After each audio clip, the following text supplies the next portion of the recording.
Hello दोस्तों, आज के वीडियो में हम 12.2 के प्रश्न संख्या 9 से शुरू करेंगे। तो प्रश्न संख्या 9 है, यदि समचतुर्भुज का परिमाप 146 सेंटीमीटर तथा इसके विकर्णों में से एक विकर्ण 55 सेंटीमीटर है, तब दूसरे विकर्ण की लंबाई तथा चतुर्भुज का क्षेत्रफल ज्ञात कीजिए। अब एक विकर्ण दिया हुआ है, दूसरा विकर्ण हमें ज्ञात करना है और इसी प्रकार से समचतुर्भुज का क्षेत्रफल भी ज्ञात करना है। तो चलिए शुरू करते हैं। प्रश्न संख्या 9, एक चित्र बना लेते हैं। समचतुर्भुज जिसकी चारों भुजाएं बराबर होती हैं वर्ग की तरह और रेखाएं एक दूसरे के समांतर होती हैं।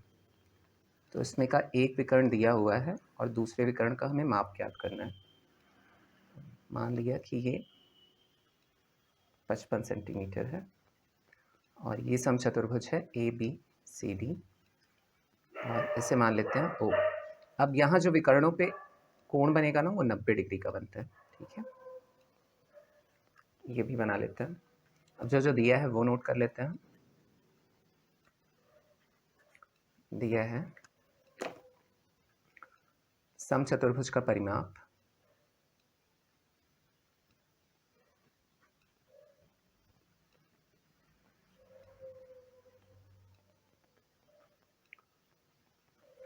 जो कि है 146 सेंटीमीटर और एक विकर्ण दिया है।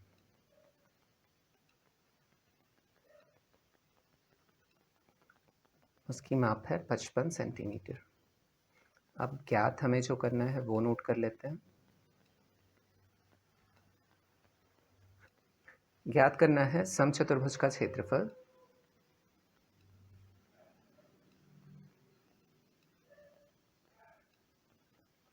कॉमा दूसरा विकर्ण।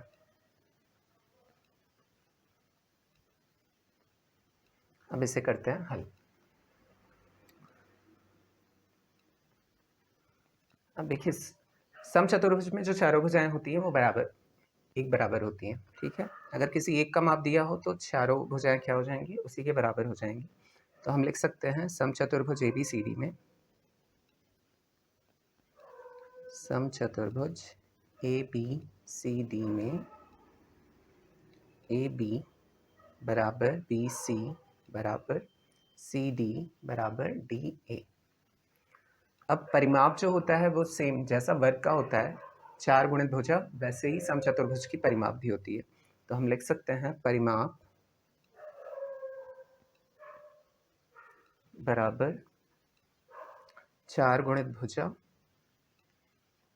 और ये किसके बराबर दिया है, 146 सेंटीमीटर के बराबर दिया है। तो अगर एक भुजा हमें ज्ञात करनी हो तो 4 से इसका भाग हो जाएगा, 4 इधर चला जाएगा, 146/4 इससे डिवाइड करेंगे।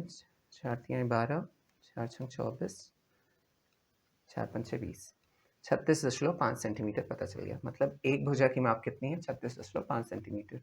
अब देखिए, समचतुर्भुज में एक और बात होती है कि अगर इसके विकर्ण जो होते हैं ना वो एक दूसरे पे लंब होते हैं। मैं लिख सकता हूँ बी डी पर लंब है ए सी, तो इसे आगे ऐसे ही लिखते हैं। और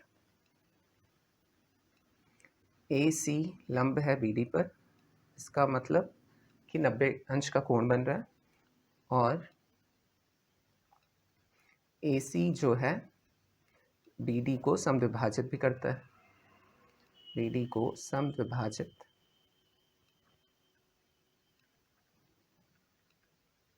करता है। मतलब ए सी जो है वो बी डी को समद्विभाजित करता है, इसी प्रकार बी डी भी ए सी को समद्विभाजित ही करेगा। ठीक है, आधे आधे से काट देगा। तो यहाँ हम लिख सकते हैं ओ बी बराबर ओ बी बराबर ओ डी, अगर समद्विभाजित कर रहा है तो। चूँकि है ये पूरा कितना है, 55 है, तो अगर समद्विभाजित कर रहा है तो बटा 2 कर देंगे। तो ओ बी बराबर ओ डी कितना आ जाएगा, 27.5 सेंटीमीटर जब डिवाइड करेंगे तो। ठीक, इतना ज्ञात कर लिया। अब देखते हैं हम त्रिभुज ए ओ बी में। ए ओ बी, देखिए अगर ए ओ बी में हम सिर्फ ओ ए अगर किसी तरीके से निकाल लें तो हम इसका दूना करेंगे तो ए सी पूरा निकल आएगा, मतलब दूसरा विकर्ण हमें ज्ञात हो जाएगा। तो यही काम हम करेंगे। तो त्रिभुज ए ओ बी में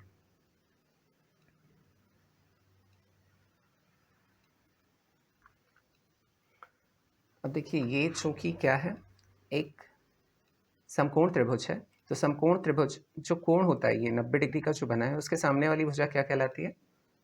कर्ण कहलाती है। ठीक है, तो पाइथागोरस थ्योरम हम लगाएंगे यहाँ पे। तो ये हो जाएगा ए बी का वर्ग कर्ण का वर्ग बराबर आधार ले लेंगे यहाँ ओ बी का वर्ग प्लस ओ ए का वर्ग। अब ओ बी हमने ज्ञात कर लिया है 27.5 है।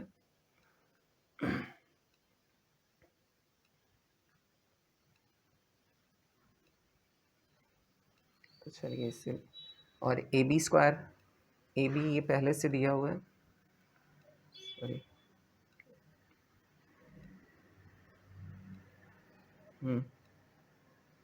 ए बी अभी हमने ज्ञात किया एक भुजा 36.5 सेंटीमीटर ना। तो ए बी बराबर सारी भुजाएं क्या होंगी? बराबर होंगी। तो ए बी बराबर भी यहाँ लिख लेते हैं, जिससे कि ये 36.5 सेंटीमीटर ये भी हो गया, 36.5 सेंटीमीटर ये भी हो गया, ये भी 36.5 ही हो गया, क्योंकि ये समचतुर्भुज है 5 सेंटीमीटर।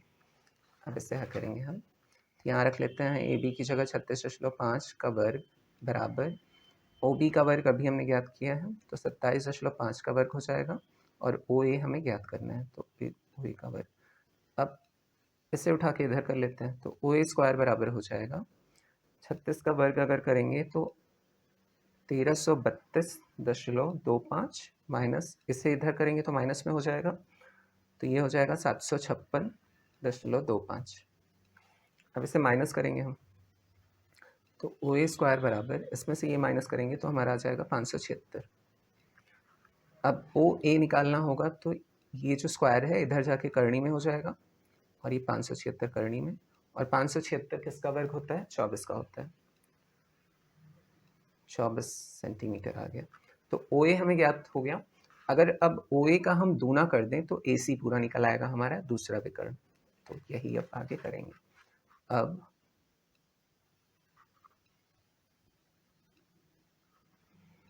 ए सी बराबर हम लिख सकते हैं 2OA, तो 2 इंटू 24 बराबर 48 सेंटीमीटर। तो दूसरा विकर्ण हमने ज्ञात कर लिया। अब आगे हम समचतुर्भुज का क्षेत्रफल निकालते हैं, और इसके फॉर्मूले की सहायता से निकालते हैं। इसके पहले वाले क्वेश्चन में भी हम निकाल चुके हैं समचतुर्भुज का क्षेत्रफल ना। तो अब निकालते हैं हम समचतुर्भुज का क्षेत्रफल।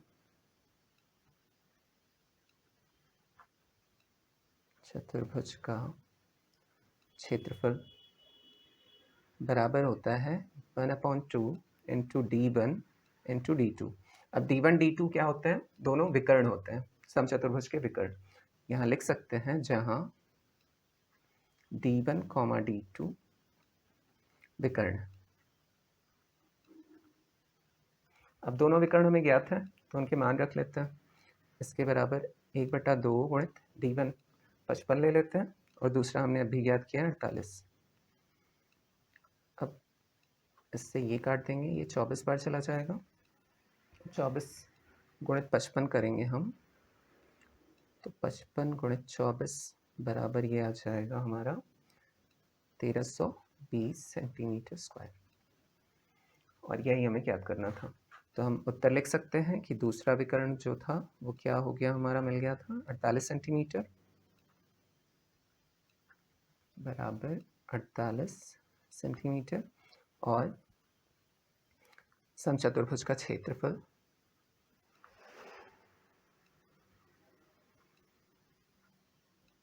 जो कि 1320 सेंटीमीटर स्क्वायर मिल गया। तो इस प्रश्न का उत्तर हो गया। फिर अगले प्रश्न की तरफ बढ़ते हैं। अगला प्रश्न है, समांतर चतुर्भुज का क्षेत्रफल ज्ञात कीजिए जिसका एक विकर्ण 6.8 सेंटीमीटर तथा सम्मुख शीर्ष से खींचे गए विकर्ण की लंबवत दूरी 7.5 सेंटीमीटर हो। लंबवत दूरी मतलब एकदम स्ट्रेट गई है ना, शीर्ष से खींचा गया। तो चलिए इसे फिगर बना के पहले समझते हैं, उसके बाद हल करेंगे हम। तो प्रश्न संख्या 10 एक हम बना लेते हैं समांतर चतुर्भुज ऐसा।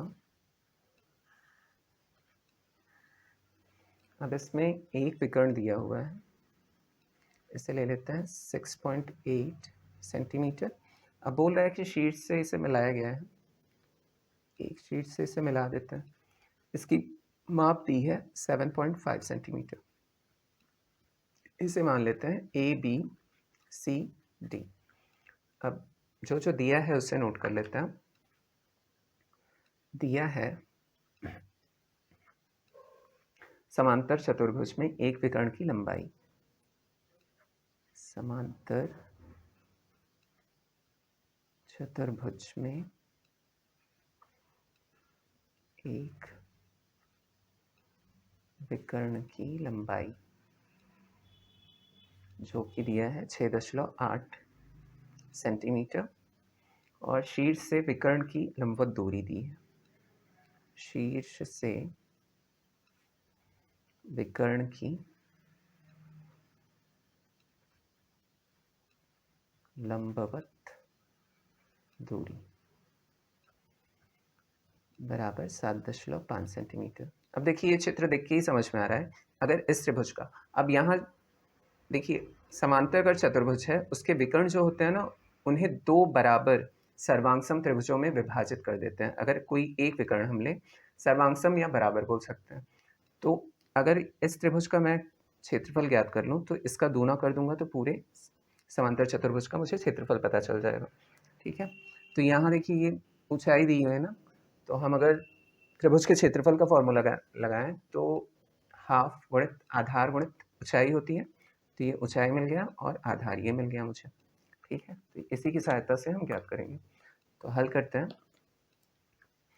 हल त्रिभुज BCD या BDC ले लेते हैं। हल त्रिभुज BCD में आधार जो कि दिया है BD, ये दिया है 6.8 सेंटीमीटर, और ऊंचाई या शीर्षलंब कुछ भी लिखिए, ऊंचाई ये दिया है OC, यहाँ O ले लीजिए ना, OC बराबर 7.5 सेंटीमीटर।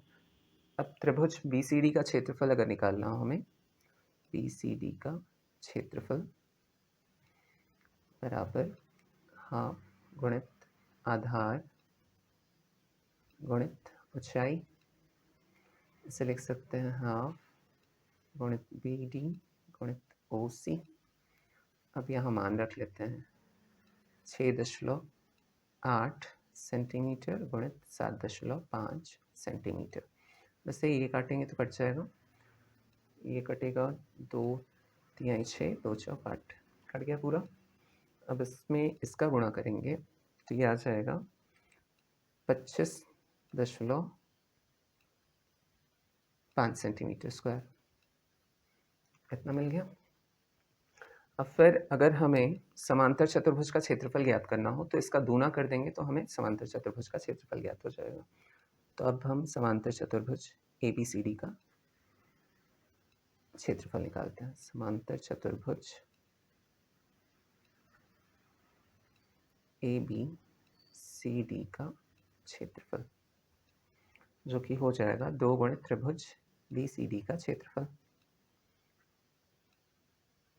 अब यहाँ अगर हम समांतर चतुर्भुज की जगह समचतुर्भुज भी रखेंगे तो भी क्या होगा, विकर्ण जो है वो दो सर्वांगसम त्रिभुजों में इन्हें विभाजित कर देता है। ये बात आप लोग ध्यान में रखिएगा। तो यहाँ हम मान रख लेते हैं त्रिभुज BCD का क्षेत्रफल हमने निकाल लिया है जो कि है 25.5 सेंटीमीटर स्क्वायर। अब इसका दूना कर देंगे तो ये हो जाएगा 51.0 सेंटीमीटर स्क्वायर। तो यही हमें ज्ञात करना था और हमने ज्ञात कर लिया। तो चलिए अगले प्रश्न की तरफ बढ़ते हैं जो कि है 11वां प्रश्न है, समचतुर्भुज का क्षेत्रफल ज्ञात कीजिए जिसकी प्रत्येक भुजा 20 सेंटीमीटर तथा इसके विकर्ण की लंबाई 24 सेंटीमीटर है। अब इसे भी हम हल करते हैं। प्रश्न 11,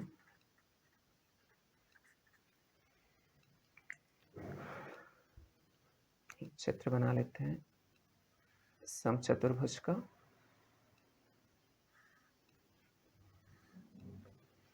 ये ले लेते हैं ABCD और इसकी एक विकर्ण दिया है, ये है 24 सेंटीमीटर का, और सारे इसके अगर एक भुजा दी होगी तो सारी भुजाएं बराबर हो जाएंगी, तो सारी भुजाएं क्या है 20-20 सेंटीमीटर की, ठीक, क्योंकि ये समचतुर्भुज है। अब जो जो दिया है वो नोट कर लेते हैं। दिया है समचतुर्भुज की भुजा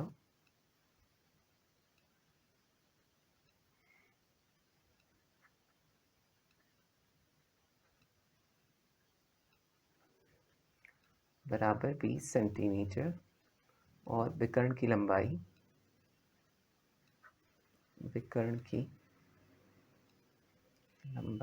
बराबर 24 सेंटीमीटर। अब इसे करते हैं हम हल। अब देखिए सेम वही, अगर किसी भी साइड का हम एक साइड का अगर त्रिभुज का क्षेत्रफल निकाल लें और इसका दूना कर दें तो पूरे समचतुर्भुज का क्षेत्रफल ज्ञात हो जाएगा हमें। तो यहाँ से ABC का भी अगर हम क्षेत्रफल निकाल लेते हैं किसकी सहायता से, हीरोन के फॉर्मूला की सहायता से, क्योंकि यहाँ शीर्ष लंब नहीं दिया है ना। अगर दिया होता तो बहुत आसान था कि त्रिभुज का क्षेत्रफल लगा देते सीधे, हाफ गुणित आधार गुणित ऊंचाई का। तो यहाँ हम हीरोन का फॉर्मूला यूज करेंगे। तो त्रिभुज ABC, यहाँ से ABC ले लेते हैं। त्रिभुज ABC में अर्ध परिमाप निकालेंगे हीरोन का फॉर्मूला लगाने के लिए पहले। तो अर्ध परिमाप जो कि होता है S, अगर यहाँ से हमने ABC लिया है तो AB पहले लेंगे, तो AB 20 प्लस BC दूसरे में लेंगे, 20 प्लस CA 24 ले लेंगे बटा 2। अब इसे प्लस करेंगे तो ये आ जाएगा 64 बटा 2, इसे डिवाइड करेंगे तो कितना आ जाएगा 32 सेंटीमीटर। तो S अर्ध परिमाप हमें पता चल गया। अब त्रिभुज ABC का क्षेत्रफल निकालेंगे हम। BC का क्षेत्रफल हीरोन की सहायता से, हीरोन के फॉर्मूला की सहायता से। तो S minus A, S minus B और S माइनस C। अब यहाँ मान रख लेते हैं हम। S का मान दिया है 32 और 32 माइनस A यहाँ से 20 ले लेते हैं, फिर B बराबर भी 20 ले लेते हैं, तो 32 माइनस 20 फिर C बराबर 24 ले लेते हैं, तो 32 माइनस 24। अब यहाँ से हमें मिल गया 32 गुणित, इसमें से ये जाएगा तो बचेगा 12 और फिर यहाँ से भी 12 और 32 में से 24 गया तो 8। अब यहाँ हम अलग अलग लिख सकते हैं इसे, 8 चौक 32। देखिए वर्ग अपने खुद पे डिपेंड करता है कि कैसे हम इनका वर्ग बनाएं, ठीक है। इसे मैं 2 भागों में खंडित कर लेता हूँ। 8 चौक 32 होता है, यहाँ देखिए 8 यहाँ मिल गया, 8 यहाँ मिल गया, 2 8 मिल जाएंगे और 12 2 पर है ही, और 4 किसका वर्ग होता है 2 का। मेरा काम आसान हो जाएगा। या तो हम प्राइम फैक्टराइजेशन लगा के गुणनखंड करके भी इसका निकाल सकते हैं, वो थोड़ा लॉन्ग पड़ जाएगा, अलग से रफ करना पड़ेगा, तो ये आसान होता है ना। तो यहाँ से 2 8 मिल गए, इसे 8 का वर्ग, और ये 4 किसका वर्ग होता है 2 का वर्ग, गुणित 12 किसका वर्ग होता है, मतलब सॉरी 12 2 बार है तो 12 का वर्ग। अब यहाँ से बाहर निकालेंगे तो 8 एक बार आ जाएगा, 2 एक बार आ जाएगा और 12 भी एक बार बाहर आ जाएगा। इन सब का गुणा करेंगे हम तो हमें मिल जाएगा 192 सेंटीमीटर वर्ग। ये मिल गया। अब समचतुर्भुज का अगर क्षेत्रफल निकालना हो तो इसका दूना कर दूंगा तो उत्तर हमें मिल जाएगा। तो अब निकालते हैं समचतुर्भुज ABCD का क्षेत्रफल बराबर 2 गुणित त्रिभुज ABC का क्षेत्रफल, और ABC का क्षेत्रफल हमने ज्ञात कर लिया है, तो 2 गुणित 192 सेंटीमीटर स्क्वायर। अब इसका गुणा करेंगे हम तो 2 दूनी 4, 384 सेंटीमीटर वर्ग मिल गया। इसका भी उत्तर आ गया, हाँ 11वां का उत्तर आ गया। तो चलिए अब 12वें प्रश्न की तरफ बढ़ते हैं। 12वां प्रश्न देखते हैं क्या है। 12वां प्रश्न दिया है, संलग्न आकृति में ABCD का एक आयत तथा DEC एक समबाहु त्रिभुज है, तब छायांकित भाग का क्षेत्रफल ज्ञात कीजिए। अब देखिए यहाँ इस प्रश्न को मैं समझा देता हूँ चित्र बना के, उसके बाद हम इसे सॉल्व करेंगे। तो प्रश्न संख्या 12 है और ये कैसे ज्ञात होता है। ये चित्र इस प्रकार से दिया है, ये एक आयत है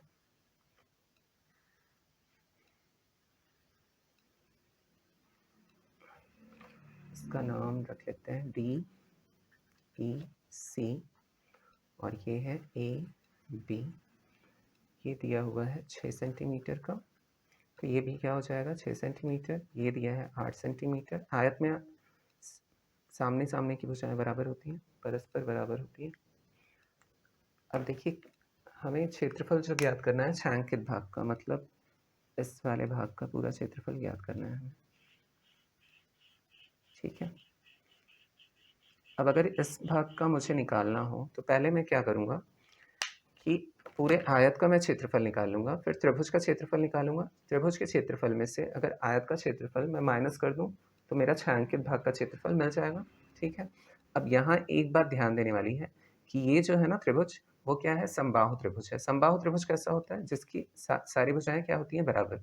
देखिए ए बी बराबर 6 था, तो सामने वाली भुजा भी 6 सेंटीमीटर। अगर ये 6 सेंटीमीटर है तो सारी भुजाएं क्या हो जाएंगी, 6 सेंटीमीटर। यहाँ हम जब समबाहु त्रिभुज का क्षेत्रफल निकालेंगे तो इसके लिए समबाहु त्रिभुज के क्षेत्रफल का सूत्र लगाएंगे, ठीक है। तो चलिए अब शुरू करते हैं। जो जो दिया है वो नोट करते हैं। दिया है ए बी बराबर 7.5 सेंटीमीटर, सॉरी मैंने दूसरा प्रश्न देख लिया, सॉरी। दिया है चूंकि ए बी सी डी एक आयत है,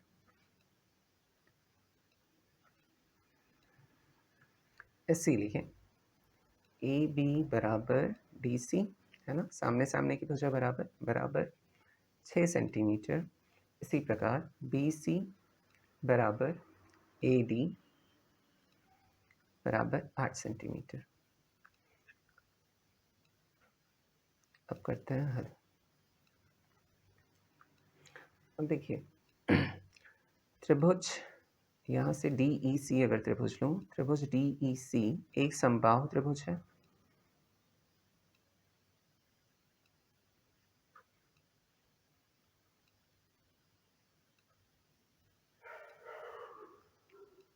इसीलिए सभी भुजाएं बराबर होंगी, इसकी बराबर होंगी।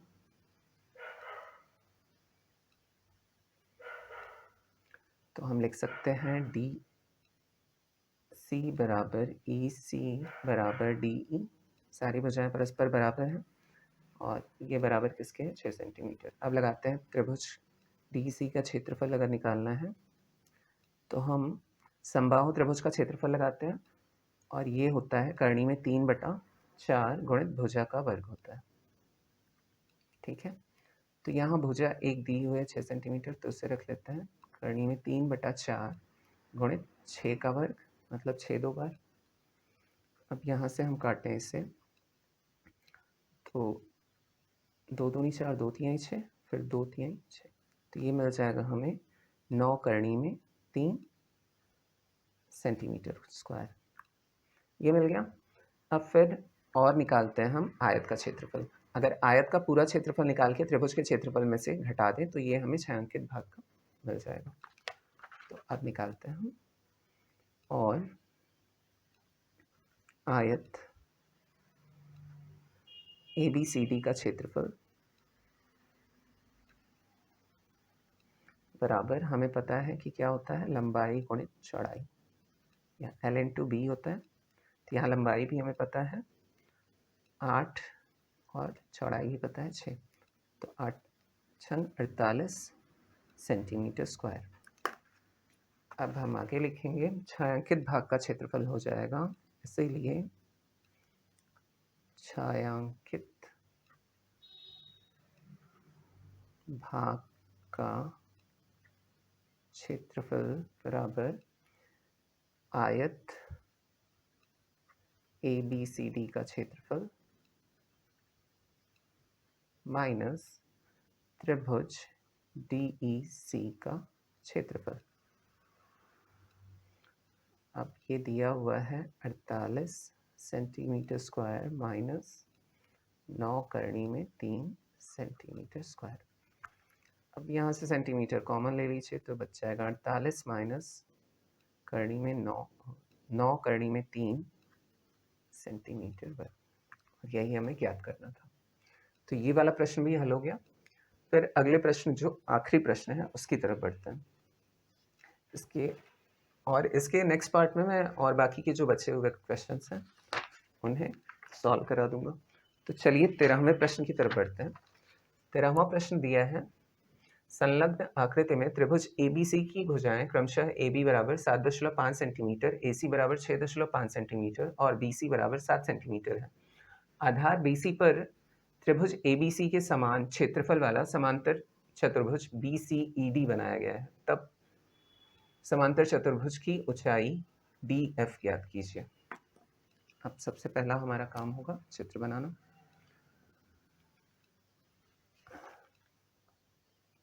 तो चलिए चित्र बनाते हैं पहले।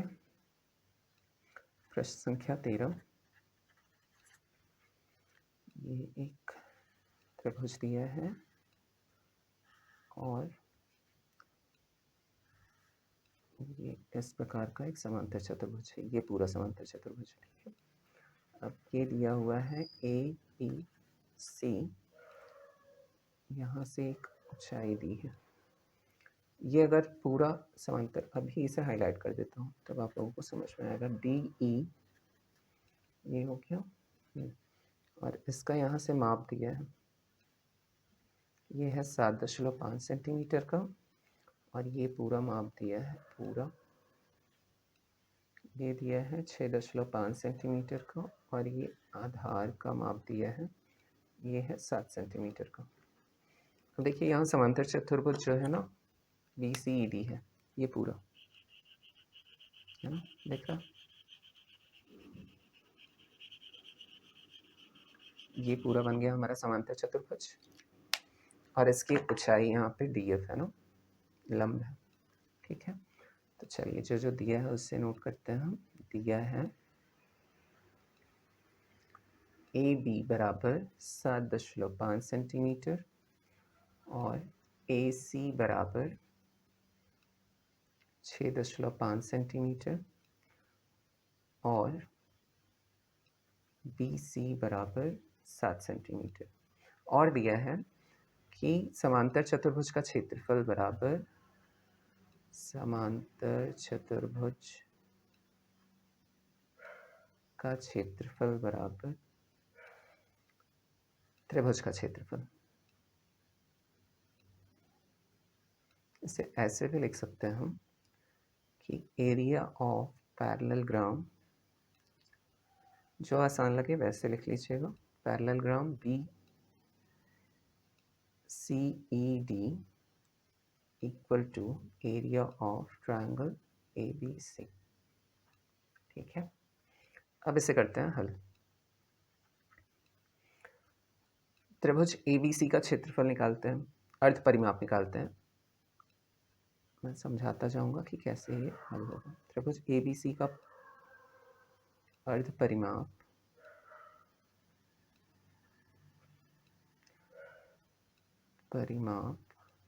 S बराबर, यहाँ ABC लिया है तो 7.5 प्लस 7 प्लस 6.5 अपॉन 2।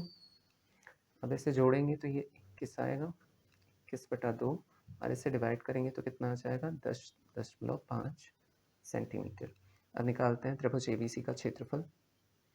तो त्रिभुज ABC का क्षेत्रफल बराबर हो जाएगा हीरोन के सूत्र की सहायता से, तो S minus A, S minus B और S माइनस C।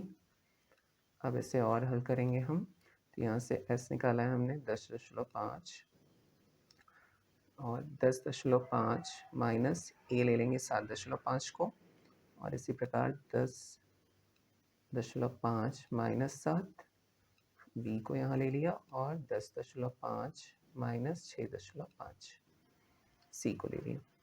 अब इसे घटाएंगे तो ये आएगा 10.5 गुणित, ये आ जाएगा हमारा 3 गुणित, ये आ जाएगा 3.5, और इसे घटाएंगे तो ये आ जाएगा 4। देखिए यहाँ यही एक वर्ग बन रहा है, 2 का वर्ग है ना, इन सबको गुणा कर लेंगे, फिर इसका प्राइम फैक्टराइजेशन कर लेंगे। तो ये हमारा बनेगा 110.25 और ये पहले से दिया हुआ है 2 का वर्ग है ही, तो इसे हम टच ही नहीं करेंगे। अब ये किसका वर्ग होता है? 10.5 का वर्ग होता है। तो 10 देखिए इसके लिए ना दीर्घ विभाजन विधि मैं सोचता हूँ कि बना के आप लोगों के लिए अपलोड करूँ। देखिए टाइम निकाल के मैं इसके लिए अलग से जो दशमलव वाली संख्या हो गई, किसी भी संख्या का अगर वर्गमूल निकालना हो तो सबसे बेस्ट तरीका है, क्या बोलते हैं उसे, दीर्घ विभाजन विधि द्वारा, ठीक है? तो उसके लिए मैं ज़रूर से एक वीडियो अपलोड करूँगा आप लोगों के लिए, ठीक? कि कैसे ज्ञात किया जाता है किसी भी संख्या के लिए, चाहे वो पूर्ण वर्ग बनाता हो चाहे ना हो। किसी भी पूर्णांक का हम निकाल सकते हैं, धनात्मक पूर्णांक का उसकी सहायता से।